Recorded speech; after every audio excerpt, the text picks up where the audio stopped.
Al-Quran diturunkan pada malam Lailatul Qadar. Soalan saya, mengapa nuzul Quran disambut pada pertengahan Ramadan? Dia tak puas hati. Dia kata Quran akan turun malam Lailatul Qadar. Kenapa disambut pada pertengahan Ramadan nuzul Quran? Bijak kok dia. Betul tak? Baik, bulan Quran bulan Ramadan ialah bulan turunnya Quran. Quran tu Quran lah kita tu. Nuzul tu bahasa Arab. Nampak? Melayu kan ni benda. Nuzul Quran, nuzul Arab, Melayu. Melayu makna benda? Turun. Sakit sungguh.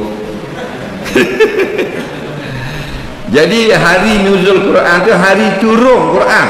Turun daripada mana? Daripada Lauh Mahfuz. Tak lagi. Daripada Lauh Mahfuz diturunkan oleh Sayyidina Jibril ni kepada Rasulullah SAW di bumi. Itu makna turun. Bukan Allah turun. Allah dah jadi naik turun. Wahyu itu turun. Jadi dia panggil hari turun Quran. Sebenarnya nuzul Quran ini bukanlah satu hari perayaan. Hari perayaan mak Islam dua saja. Allah bagi raya puasa kat gigi, raya haji. Cuma tak salah lah kita sebut selamat menyambut nuzul Quran atau wasat. Selamat menyambut hari nuzul Quran, tak salah. Cuma yang salah ni kita meninggalkan satu sunnah yang paling kuat. Ucapkanlah Assalamualaikum. Dia lebih besar daripada ucapan selamat hari nuzul Quran. Melainkan sebelum tu dia tulis dulu Assalamualaikum. Baru tu sunnah. Baru kata selamat menyambut hari nuzul Quran. Ucap salam Assalamualaikum, barulah ucap selamat menyambut Maah Hijrah. Kerana hari sambutan-sambutan ini bid'ah, tapi diharuskan oleh agama, tak salah.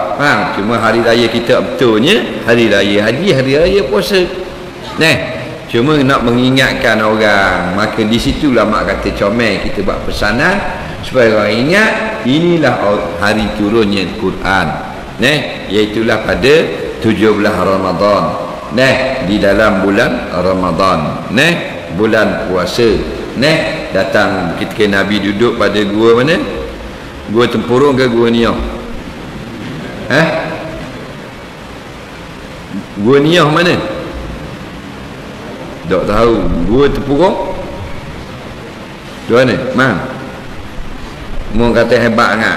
Dua mana gua Tempurung? Siapa tahu gua Tempurung mana? Perak. Di Perak.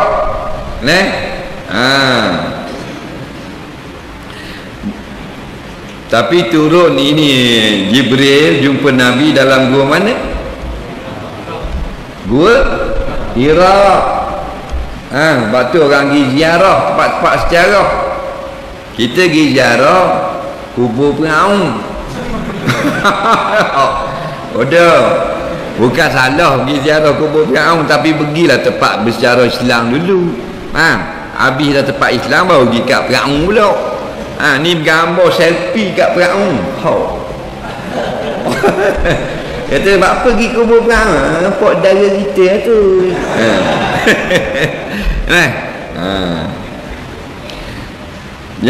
Jadi turunnya kita mangat, kita ulama sebenarnya berkhilaf lah. Ulama pada tarikh Masihi ni jatuh ke berapa sebenarnya. Tak ada salah kita sambut pada 17 Ramadan. Sambutan itu bukanlah dengan pasang mercun, bunga api dan sebagainya. Kita ingat kepada orang lain pun sudah satu perkara yang baik. Ingat hari ni hari nuzul Quran. Ingat hari ni berlakunya perang Badar. Ingat hari ni berlakunya begini-begini ni. Mengingatkan sejarah dan peristiwa umat Islam menyebabkan umat itu sayang kepada Islam.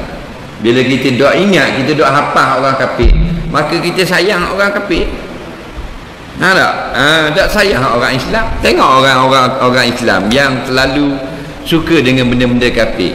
Kalau dia nak sambut April, kita kata tak boleh, nak marah. Tapi Maah Hijrah dia tak boleh dia nama je Islam. Jadi caranya kita ingatkan hari-hari besar seperti ini supaya kita sayang pada Islam.